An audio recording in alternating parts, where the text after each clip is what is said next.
ঢাকা থেকে আগরতলা অভিমুখে লং মার্চের কর্মসূচি ঘোষণা করেছে বিএনপির ৩ সহযোগী সংগঠন।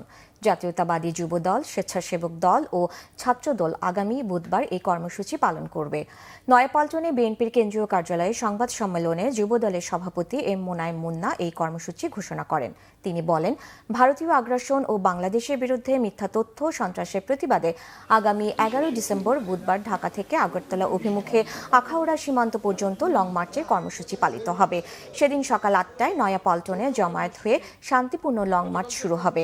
গত রবিবার এই ৩ সংগঠন ঢাকার বারিধারায় ভারতীয় হাইকমিশন অভিমুখে প্রতিবাদী পদযাত্রা কর্মসূচি করে।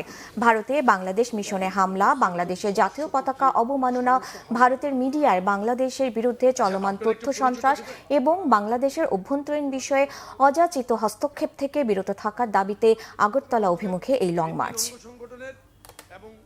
ভারতীয় মিথ্যা তথ্য সন্ত্রাসের প্রতিবাদ, ভারতীয় আগ্রাসনের বিরুদ্ধে আমরা জনগণকে ঐক্যবদ্ধ করে আমরা ঢাকা থেকে আগরতলার অভিমুখে আখাউড়া পর্যন্ত আমরা লং মার্চের ঘোষণা দিচ্ছি, যেটা ১১ই ডিসেম্বর আমরা পল্টন সকাল পল্টন থেকে জমায়েত হয়ে আমরা এখান থেকে আমাদের লং মার্চ, শান্তিপূর্ণ লং মার্চ আমরা ইনশাল্লাহ আগরতলা অভিমুখে আখাউড়া সীমান্ত পর্যন্ত আমরা যাব।